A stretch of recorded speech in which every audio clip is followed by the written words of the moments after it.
You already know it is coming before you have even walked through the door. The same aunt, the same uncle, the same specific question about your job, your relationship, your plans, the exact same version of the exact same conversation you have had every single year at every single gathering, and yet your stomach still tightens the moment you see them reach for their drink and turn toward you with that familiar, expectant look.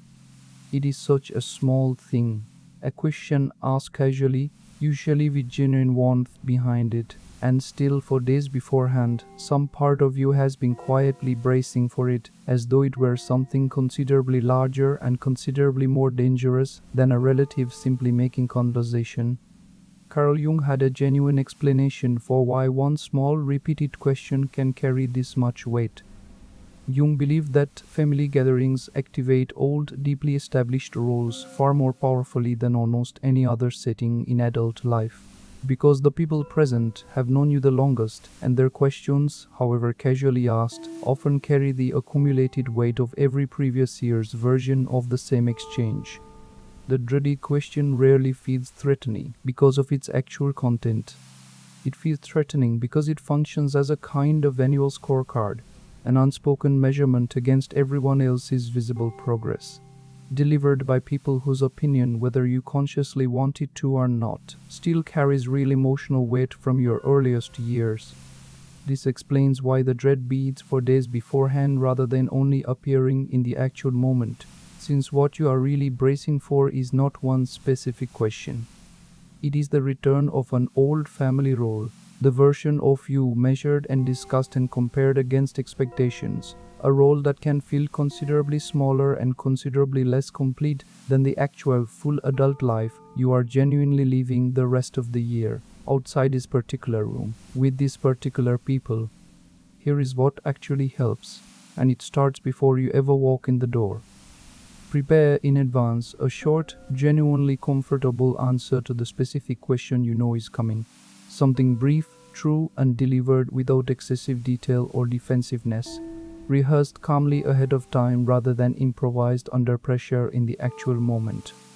Having this ready in advance removes most of the anxious uncertainty, since the dread is rarely about not knowing what to say. It is about not having decided in advance how much of yourself you actually want to hand over to a conversation that has, in previous years, left you feeling reduced rather than genuinely seen. There is a second, equally useful practice worth building.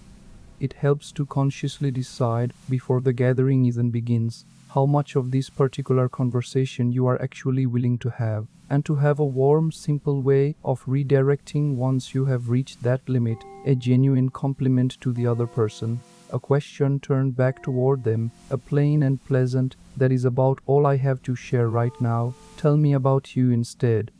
This is not deflection or dishonesty. It is a genuine boundary, decided calmly in advance rather than negotiated anxiously in the moment, and it considerably reduces how much power the dreaded question actually holds once it finally arrives. There is something else worth remembering, which often gets lost in the anxious anticipation. The relative asking this question is very often not measuring you as harshly as the dread assumes. Many of these questions come from genuine, if slightly clumsy, affection and actual interest in your life delivered through the only script this particular relationship has ever really developed. This does not mean every uncomfortable question deserves a full, detailed answer. It means the fear attached to it is often considerably larger than what is actually being asked. Think honestly about the specific question you already know is coming at your next family gathering, and consider preparing your own calm, comfortable answer for it now, well before the actual moment arrives, rather than leaving yourself to improvise under pressure the way you have every year before.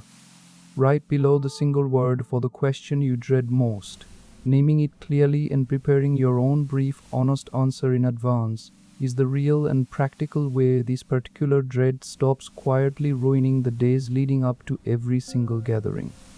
Because dreading one small, repeated question at a family gathering was never, according to Carl Jung's understanding, an overreaction to something trivial. It was your own old family role being reactivated, and the fix was never avoiding the gathering. It was walking in with an answer you had already calmly decided to give.